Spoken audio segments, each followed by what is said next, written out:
Well, good morning, everybody. Merry Christmas. Oh, it is so good to see these beautiful faces. I've missed you guys so much. Oh, we missed you guys so much. Oh, my word. Usefulness. It's good to be home. It really is good to be home. So Steve and I had a wonderful trip to visit family and friends, and everyone says hello. My parents wanted to make sure you all knew that they said hello and were thinking about you.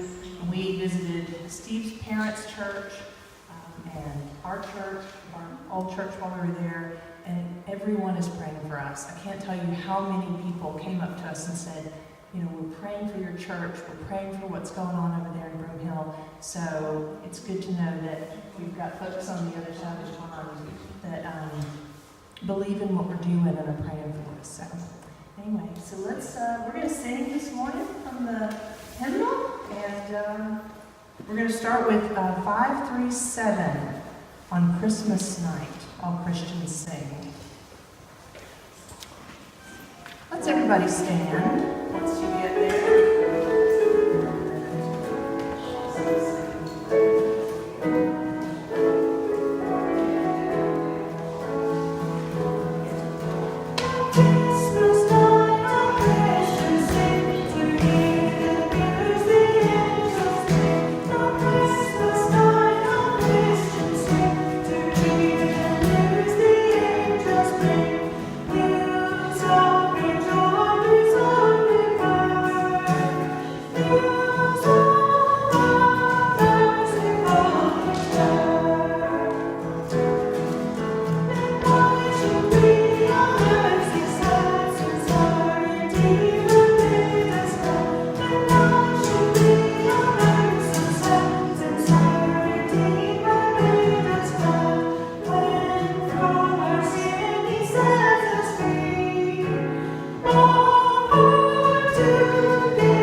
Morning, y'all. It is great to be back with you guys. We had a wonderful visit with our families, like Tasha said. We saw my parents, we went to their church, we saw Tasha's parents. We saw all the folks at our old church in South Carolina. We went to my youngest daughter's wedding. That was just beautiful, but just made me feel just a little bit older.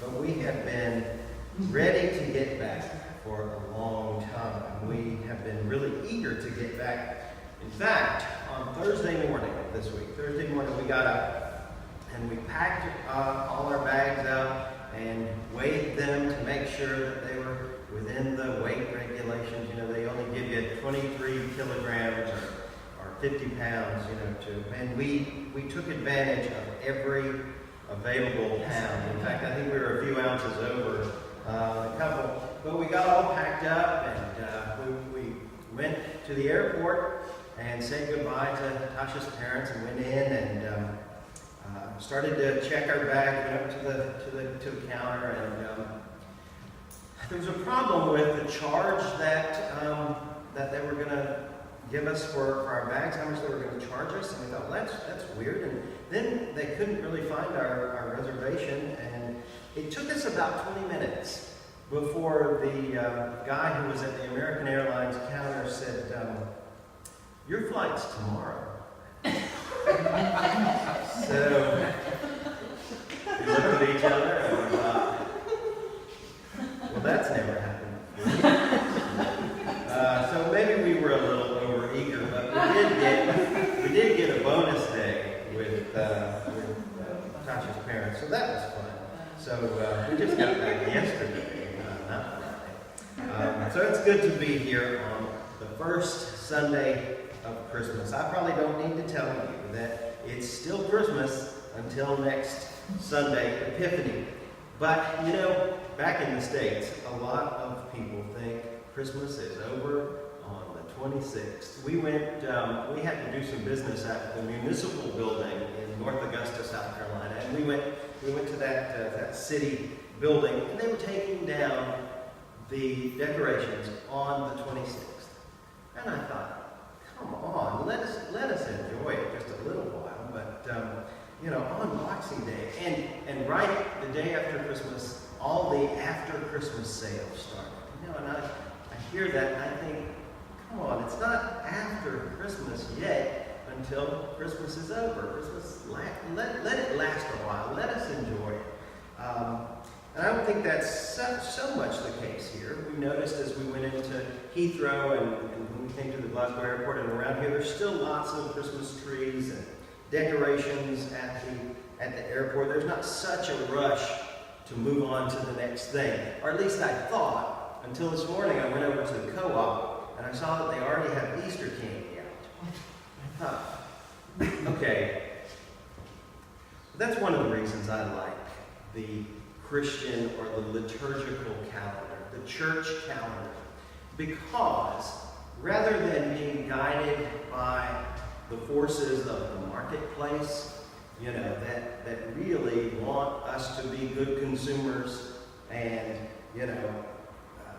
prepare for the season of giving, before Christmas, which really the season of giving, when you hear that on commercials and things, it really just means the season of buying, buy stuff, and then as soon as Christmas is over, let's move on to the next thing. But one of the reasons I like the liturgical calendar is it reminds us to slow down, to take the time to reflect on the meaning of the seasons, particularly this season, this Christmas season that we're in right now. And I think that there's a danger that Jesus tends to get lost in all of the trappings of the marketplace and commercialization and secularization, the forces of the market and the masses and the crowds. I'll tell you, we saw some masses and some crowds while we were in Augusta in our trip. On Christmas Eve, we went out to lunch with almost said a girl, she's a woman, she's got kids. She was one of Tasha's teenagers when Tasha was in youth ministry over there in South Carolina. And we had lunch with her. And after we had lunch, I thought, well, it's Christmas Eve. Why don't we just stop and see what the shopping is like. It was a big mistake, but we did it anyway. And we stopped, we thought maybe we'll find some bargains or something. So we stopped at just a clothing store, and as you would expect, the place was just packed, overrun. And so we went in there. We're not really in the mood. We went to one more place, and after we left that place, we got in the car. The traffic was just terrible, and I told Tasha, I said, I got to tell you, I think that I've just about had enough. And it was only about a half an hour, I guess, we had. I said, I'm really starting to get a little claustrophobia. And she said, don't you mean claustrophobia? I said, oh, no. What I mean is claustrophobia. That's a medical term that we get from anxiety for having too many people too close to you. And I said, I guess you never heard that because you didn't go to medical school. And because I just made it up, claustrophobia. But the biggest crowds, speaking of crowds, the biggest crowds I think I've ever seen were about 20 years ago. I was a young parent. My oldest daughter was about 3 or 4 years old. She was walking, she was a toddler. We didn't have Google back then, so I didn't know enough to find out if my opinion was correct. My opinion was that it would be a good idea to go to Disney World on the day after Thanksgiving, because I thought people will be spending Thanksgiving with their families at home. There won't be anybody at Disney World, so that would be a good day to get some family members together and take my young daughter to Disney for the first time.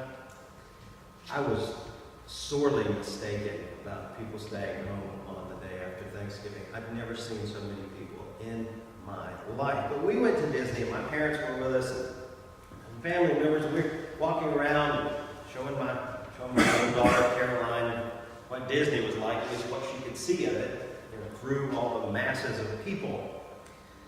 And we went into this little attraction that was called Minnie Mouse's house. And it was just that. It was a little house just like Minnie Mouse would live in her little living room and all that. And so we all walked through, and it took a little while. And we got through, got on the other side and met up, and we were just about to consider what to see next. Space Mountain, or, I don't know, the Dumbo rides, or Snow White's Scary Adventure, or whatever. And it was about that time that we all realized that Caroline was not with us. Talk about sheer panic. I realized, oh no, we had all assumed that she must be with somebody else, right? And I take blame for it because she was with me, but I assumed that she had taken off with my mom or somebody. For about 30 seconds, I experienced the most unpleasant sensation I've just about ever experienced in my life, realizing that somewhere in this mass of people, hopefully back in Minnie Mouse's house, was my little 4-year-old daughter. So I ran back in, looking through just frantically for her. And there in Minnie Mouse's living room, I think she was sitting in a big chair. There she was. She had no idea that she was lost, but everybody else sure knew she was. It was news to her. You might ask yourself, what sort of parent would lose their child in such a crowd, even for a minute? Who would assume that they were with their family members when they didn't know for sure that they were? Well, parents like Mary and Joseph, as they are described in Luke 2, we're going to look this morning at verses 41 through 52. There Luke writes, "Now every year Jesus' parents, went to Jerusalem for the festival of the Passover. And when he was 12 years old, they went up as usual for the festival." Kind of like going to Disneyland, getting the family together, they're going up there. When the festival was ended and they started to return, the boy Jesus stayed behind in Jerusalem. But his parents did not know it. Assuming that he was in the group of travelers, they went a day's journey. Now see, I felt bad for just like 2 minutes of not realizing that. My kid was with us. They went a day's journey. Then they started to look for him among their relatives and friends. When they didn't find him, they returned to Jerusalem to search for him. After 3 days, they found him in the temple, sitting among the teachers, listening to them and asking them questions. And all who heard him were amazed at his understanding and his answers. And when his parents saw him, they were astonished. And his mother said to him, "Child, why have you treated us like this? Look, your father and I have been searching for you in great anxiety." You can imagine. He said to them, "Why were you searching for me? Didn't you know that I must be in my Father's house?" They did not understand what he said to them. Then he went down with them and came to Nazareth and was obedient to them. His mother treasured all these things in her heart, and Jesus increased in wisdom and in years and in divine and human favor. I want to suggest very briefly this morning that there are at least 2 ways presented here by Luke in which we risk losing Jesus. Misunderstanding who Jesus is, what he means, and what following him, what the Christian life looks like. So let's first look at the general situation in these verses. In 41 through 44, we see that Mary and Joseph and family members go to Jerusalem as they do every year for the festival of the Passover. And they went up when he was 12 years old, and he stayed behind, and it took them a day to realize he wasn't with them, because they assumed that he was with the crowd that they were with. So my first point is that we risk losing Jesus when we follow the crowd. I've already mentioned the way that secularism and commercialism and materialism takes Christmas and makes it all about giving, which is really another word for buying, and focuses all its attention on that single day, Christmas Day. So people can say, and a lot of people do, say how much they love Christmas without ever really understanding what Christmas is. So they're talking about the decorations and the celebration and the gifts and all that sort of stuff. And it's possible to love Christmas without really ever knowing what Christmas is all about. When Jesus gets lost in all that other stuff. And there's nothing wrong with all that other stuff. But it's just that the real meaning behind all that other stuff, all the secular trappings of a holy season, are all about Jesus. But it's not just the secular crowd, I think, that can lose Jesus. Mary and Joseph here are following tradition. Religious tradition, going to Jerusalem with their friends and their family, and during all the activity and the tradition and the ritual, they assumed that Jesus was with them somewhere. Isn't that interesting? It's possible to follow traditions and rituals and activities, to do the religious things that crowds of religious people do, and still lose Jesus when we just assume he's in there somewhere. Better not dwell on that point too much. Secondly, let's look at verse 48. Here in the middle there. When his parents saw him, they were astonished. And his mother said to him, "Child, why have you treated us like this? Look, your father and I have been searching for you in great anxiety." That word for great anxiety is one word. It's odunau. And it's where we get the medical suffix odynia, O-D-Y-N-I-A. It just means pain, odynia. So if a doctor wants to say that his patient's feet hurt, he won't say that his patient's feet hurt. He'll say that the patient has pododynia.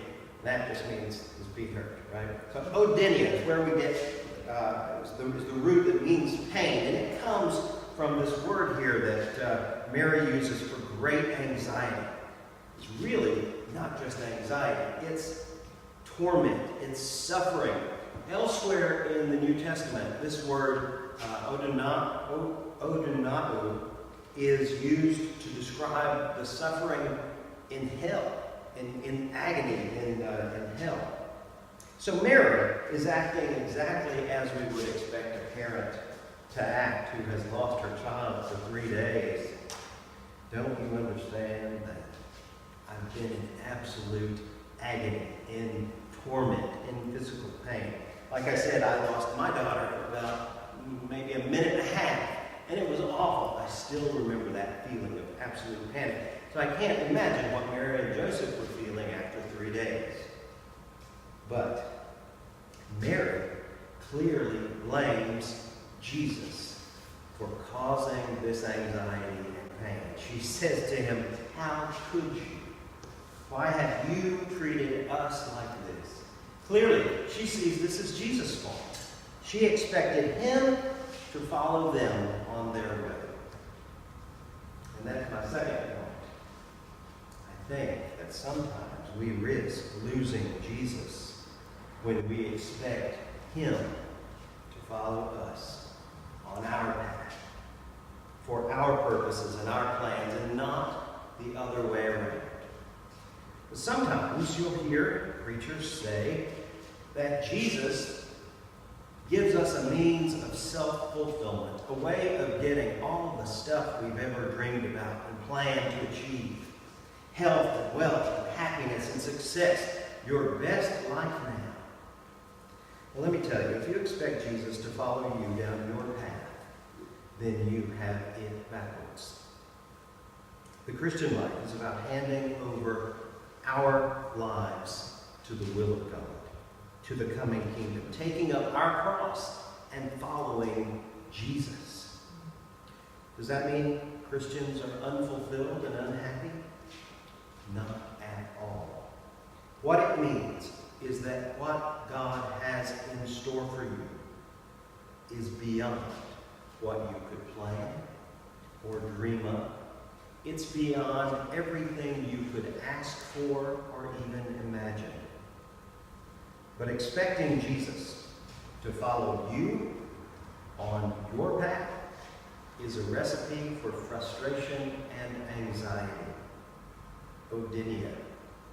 But following Jesus brings a peace that passes all understanding. And so, this morning, on this first Sunday of Christmas, I hope that we can be reminded of the ways that we risk losing Jesus in our lives, in our church, in our community, in our time, in our schedules, and our daily activities, in history itself. But let's also remember that we are invited to be a part of God's story of incarnation and redemption. The story of a God who empties himself out into history, into real flesh and blood life, in order that all creation might be reconciled, in order that humanity might know the peace of the kingdom and the good news of the gospel.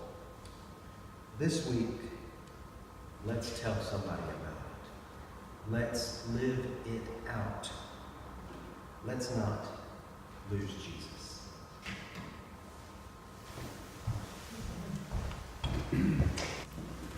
Let's pray, please. Lord, you stepped down into history, took on flesh and blood and suffering, that we might know you, that we might participate in your coming kingdom. Lord, we ask that you would strengthen us, give us boldness to proclaim the good news to all the world. We ask this in the name of your Son. Amen. Amen. We're dismissed.